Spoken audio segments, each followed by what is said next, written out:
Itong 040 5G. Kasi noong December mo, wala kayo stocks ito, no? Ngayon lang dumating. Bago lang. Yan. Pero magkano yung presyo nito? Naghahanap sa akin mga diskarte ng 030 5G. Ito magkano sa inyo ngayon to? Well, Ay mga diskarte, welcome po dito sa ating YouTube channel sa Diskarte Infinite. So gagawa po tayo ng update for Infinix ngayon mga diskarte for January 2025. So bumalik nga pala tayo ng SM Taytay, tama ma'am? yes, ma'am. Yan, sa may second floor, sa may Cyberzone. And then kasama natin si Ma'am Evelyn. Yan. So, nung unang video natin mga diskarte, sabi daw ng ibang mga viewers natin, parang asungit daw ni Ma'am. Actually, hindi. Mahihayin lang po si Ma'am. Sobrang bait ni Ma'am mga diskarte. Pag nakita niyo po siya na personal, masayahin tao. Ano po? So, ayan tulad ng dati mga diskarte. Sa hindi pa nakasubscribe, mag-subscribe na po kayo para lagi po kayong updated sa mga video yung ina-upload na. Dito patagalin. Tara, start natin ito.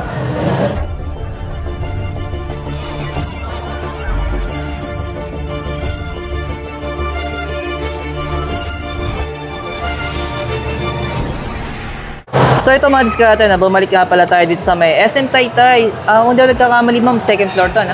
Yan, sa may Cyberzone. Yan. So nakikita nyo dito yung mga nakalatag ng mga Infinix unit. Yan, marami kasi nagre-request sa atin, lalo na itong 040 5G. Kasi noong December mo, wala kayo stocks ito, no?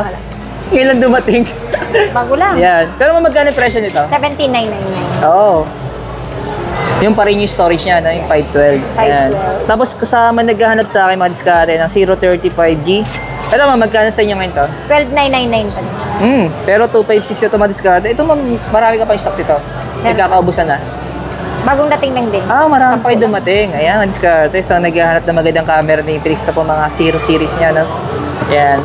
Punta na kayo dito mga diskarte sa may SM Taytay, no? Sa may second floor, sa may Cyberzone. Hanapin niyo si Ma'am Evelyn. Yan. Tapos ma'am dito sa GT20 Pro natin, nagkano ma'am? 15,999 siya. Ayan.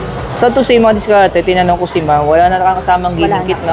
Ayan, para may idea po kayo, wala na siya dito. Ayan, nagkakaubusan na rin daw ng gaming kit. Kasi nung dumadating sa kanila daw yung deliver, wala na nakakasama. Ayan. Ito ngayon wala.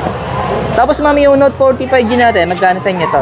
10,999. Oo, naka 512 na rin to, no? 512, yes. Tapos naka 5G na rin mga diskarte. Ito yung mga budget pong talagang masasabi mong sulit sa presyo. Kasi abot kaya ng mga tao, no? Tapos meron sila dito ma'am na Note 40S. Magkano sa inyo ito ma'am? 9,999. Wow. Pero ito, 4G lang. 4G lang. Pero yung display daw nito, kung hindi kakamay, naka 3D curve na rin siya mga diskarte. Tapos naka AMOLED na rin siya, no? Tapos yung refresh rate niya po, naka 120. Ayan. Tapos ma'am, dito tayo ma'am sa Hot 50 Pro natin. Magkano presyo sa inyo ito? 7,499. Ayan. Ito mga diskarte, iba po to doon sa Hot 50 Pro nila, yung Plus. Wala silang stocks ngayon, naubos na noong December. Pero magkano yung presyo ngayon mo, yung Pro Plus natin? 8,499. Halos 1,000 lang yung difference, no? Tapos ito yung Hot 50 lang. Magkano sa inyo ito, ma'am? Ayan naman, 6,999. Ayan, 256 rin to. Tapos syempre yung i. Ayan, magkano may i natin? 4,799 yung 128. Yung 128. Pero ilang bang barya meron to? Dalawa. Magkano yung 256? 5,499. 256 yan. Yan, kabisado ni ma'am. Kahit nakapikit, kitang alam na alam niya yung presyo. Ito na sana tayo, may Smart 9. Yan, magkano to? 3,499. So ito mga diskarte, mabilisan na to po. Recap na natin for January 2025, no? Ito mga itong 64 gig na magkano to? 3,699. So pinagkaiba nito na una, RAM. yung RAM. Tapos yung isa pang Smart 9 natin, ito yung 128. So magkano to may 128? 4,199. Yung. Ayun, diskarte, maraming salamat kay Ma'am Evelyn. Yan. So, sa mga nagsasabi ng unang video natin, mga diskarte, sabi daw, baka masungod si Ma'am. Actually, hindi Ma'am. Mahihayin lang talaga si Ma'am. Napaka-bait ni Ma'am sobra. Ayan. Kaya maraming salamat. Thank you, Ma'am. Thank you. Ayan. Kung interesado po kayo, yung contact number ni store nila kukunin natin. So, punta na lang po kayo dito sa may SM Taytay, sa may second floor, sa may Cyberzone. Hanapin nyo lang po yung Infinix K-Star. Thank you, Ma'am. Thank you. Yan.